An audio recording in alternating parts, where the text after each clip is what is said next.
today we're going to be speaking with Callie, who is one of my lovely clients, just about her journey from taking out insurance with us and unfortunately having to claim on that as well.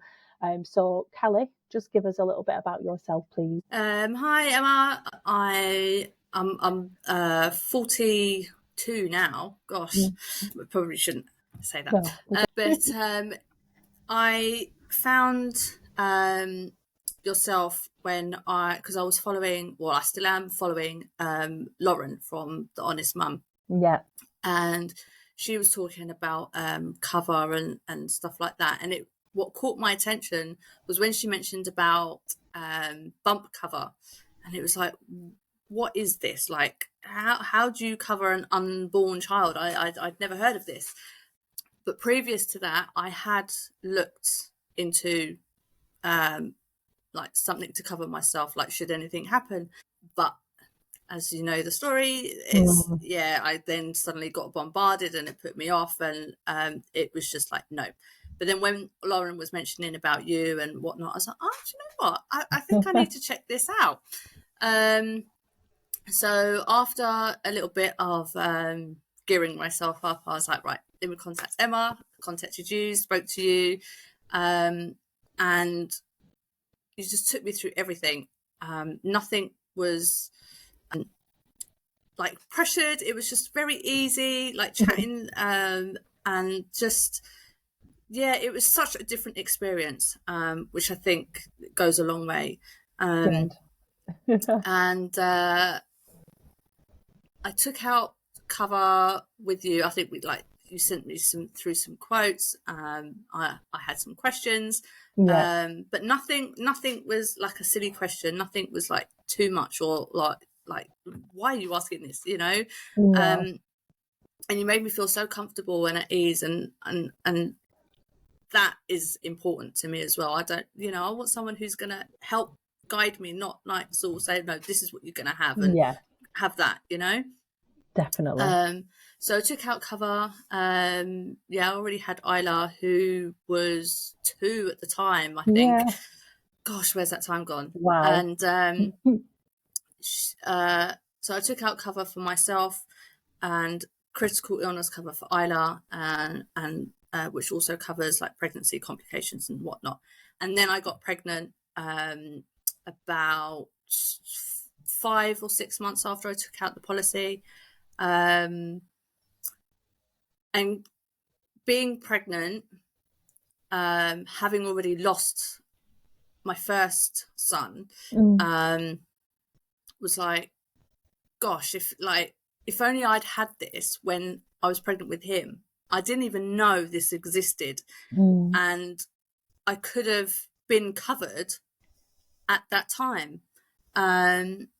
So when I was pregnant again, it was just like such a comfort knowing that something was there should the worst happen. Of course, you're hoping that nothing does. But unfortunately it did. And at 21 weeks, Noah was born prematurely due to pregnancy complications. And he lived for 33 minutes. But unfortunately, I don't really remember any of that. But yeah, because I had kept that pregnancy quiet. I think you've messaged me the week before. I did. I messaged you because I thought, oh gosh, I've got to 20 weeks, and it's like, hopefully, like I'm virtually halfway there. And I messaged you saying, oh, just to let you know, kept a little secret, I'm pregnant. And then, like a week later, it was like, actually, do you know what? That pregnancy's ended. Getting that email from you was just devastating for me to hear as well, because obviously going through losing your first little boy, you were born with Down syndrome, and just going through that again, my heart just ached for you.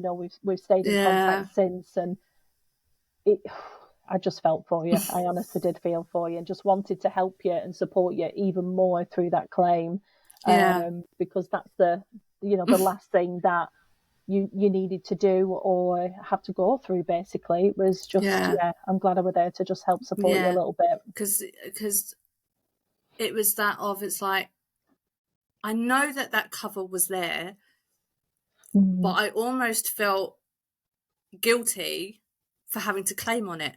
And when I messaged you to say that unfortunately that pregnancy had ended, it wasn't even in my head at that time to be like, right, this is now the time I need to claim. But you was like, do you know what? Don't worry about it. I'm going to sort it out for you. I'm going to contact all the people that need to be contacted and get in touch with your provider, who is Royal London. And it just took a massive stress away from me, which was amazing. And I think had that have been any other broker, I wouldn't have got that. And I would have had to have found the strength to have put that claim through myself. And I think that makes a big difference in a really difficult time. And that's something that I'm always forever grateful for, you know. And even like to get into the payout, where there was a few things that were that they weren't sure about and they needed clarification on, and you were managed to fight on my behalf, being like, well, she has these answers. I know you need it from the medical professionals, but they don't necessarily have the answers that you need right here, right now. This person, like Kelly, needs this sorted now, rather, you know, sooner rather than later. And thankfully, because of that, I was able to provide them the information that they needed and paid out. And I received that money almost like within the next day or 2 days later. Yeah, a couple of days, weren't it? Yeah, it was really quick. I remember driving up to, we were going on holiday up to the lakes or something. And you was on your laptop in the car on the way up there. And I was like, what are you doing? It's like, this is supposed to be your time. It's like, really? I found it like all my claims, I always deal with every claim because I just want to help as many families through such a crappy time. Yeah. But yours was even more, give me more determination because I've been through similar to what you have been. And we lost Lily at 24 and a half weeks.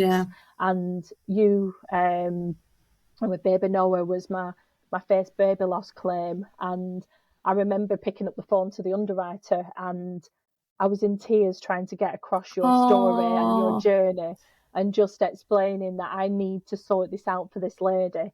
I just wanted to help and support you and just, get it done as soon as possible, because when you're going through such a crappy time, you had a daughter at home as well that you wanted to care for, but you just don't know what's going on, do you? And I was just in such fight mode to, no, we'll get this sorted so that you could take that time off, because there isn't many help afterwards, is there, when your baby comes before the 24 and a half weeks? So that money, obviously, I know you did get paid from work for a certain amount of period, which was great.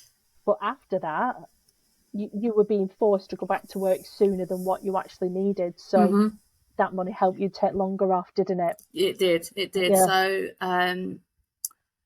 So for those that have been through the maternity process are aware that, you know, you can take up to a year off, but you're only paid up to a certain point. And then the rest is unpaid, or it certainly drops after a certain point and then goes into no pay at all. But having that money meant that I was able to take that whole year off that I was entitled to, and just spend time with Isla, because that's what I needed. I needed to be able to be there for her, and just be a family without going back to work and stressing about that and juggling all of that. And we made some like amazing memories in that time and had like days out and just quality time together, you know. You sent me so many pictures of days out, picnics. You were doing a memorial garden as well, weren't you, for both boys? But you did that with Isla, and just so special that you had that time and just, it was just you two making memories. It was so cute. It was just, it's nice to have that. Yeah. But people don't realise that, do they? They don't realise how you actually need that time just to help you through that. And there's been so many mums and dads out there that have actually had to go back to work straight away or within a few days or a week, but it ends up them being more poorly, struggling with the mental health, just not being able to function or work. That's stress then on the family or more children that they have. It's a really difficult situation, and the government needs to do more basically to help families under the 24 gestation, because it just Yeah, I mean, I was fortunate in the fact that although he was born at 21 weeks, he was born alive. Yeah. So therefore he was not classed as a miscarriage. Yeah. But because he had tried to live when he was born, it meant that he was classed as a neonatal death rather than a miscarriage. So had he have been born at 21 weeks and not tried to take that breath and hadn't, then I would have had 2 weeks off. Yeah. And it was that's all the government gives you. And well, probably not even that. Not even that. Yeah. No. Which is so wrong. Yeah. Really wrong. But so I was fortunate in that. But again, these are the kinds of things that you don't know until you're put in that situation. It's like, because he was under 21 weeks, I just assumed, I'd have to be going back to work. Yeah. But actually, no, although it's 21 weeks, because he lived, actually, no, you're entitled to your full maternity. And it's like, where's that information? Yeah. There's not enough out there, is there really? No. And it all depends on who you work for. Most employers wouldn't even offer that as well. It would be, no, you have to come back to work. Yep. You were lucky in regards to working for the government, or even if you work for the council and things, you have set packages, don't you? I think that offers certain things. And yes, that's great. But like you said, 2 weeks still isn't good enough for some of the traumatic births and, things that families go through. So so difficult. But I'm just glad we were able to just help you, and the money that you received was there to just help you take that time off and have that that period of getting your thoughts, getting back together, doing what you needed to do with your family to get that get that journey better for you, basically. So you're a star, aren't you? It's just, and thank you for obviously sharing your journey. I understand how that can be difficult to talk about and things, especially with what you've been through. Bloody hell. It's it's nice to. I believe in awareness, like yourself, and people need to be aware of these things, and there just isn't enough shouted about it. And it needs to be more. And I think certainly the midwives who are looking after these ladies should be aware of these things in place. I do think that. I know the midwives have obviously got so much to blooming do anyway. And gosh, I did do a post actually, and it was on TikTok, and blooming Nora, the amount of hate I got because saying that, no, that is not for the midwives to do. But I'm not asking them to be a financial advisor. I'm asking them to just say to a mum or a dad, do you know there's bump cover or children's cover out there? Go and look into it. That's all you need to be doing. But I'm fairly certain that when I was pregnant and I received things like the bounty packs and whatnot, there's leaflets in there about life cover. So why not do some? So why not put leaflets in like Emma's diary and stuff like that? They're always like putting leaflets in their packs and stuff. So why not say, look, this is like, oh look, you're pregnant, like bump cover. You know, it's like that should be in there. That is an easy thing to do. Yeah. Maybe I need to speak to Emma's diary and Frances. So that's like, I've tried my best to just do as many videos and tag as many people in as possible because, like you say, I've come from the other side. I didn't have bump cover. I didn't have income protection to cover my wages. No. We lost my income, which was £1,200 at the time per month. Yeah. I just couldn't work. My mental health was so bad. We had Lily for a month. So we was in and out of hospital with her. She got transferred between 3 hospitals. The furthest away was Manchester, so like 45, 50 minutes from us. So it was the extra travelling. It was the staying over. It was the food during the day. Parking expenses on hospitals are horrendous. Are ridiculous. It's just, even that parents of children that are in hospital shouldn't have to pay for, you know, No. the parking fees and stuff. I know some don't, but most of them do charge. Mm-hmm. But also looking after any other children, childcare, your husband's still working, your partner's still working. There's so much there that affects families when they're Mm-hmm. going through that journey. So, you know, that's why I shout so much about bump cover, children's cover, and income protection, so that Yeah. people's wages are covered, but they also receive a lump sum of payout if anything wants to happen. Obviously, we don't want that to happen, do we? We don't No, of want it to course we pay don't. out. But it's there just in case, so they've got some financial security basically.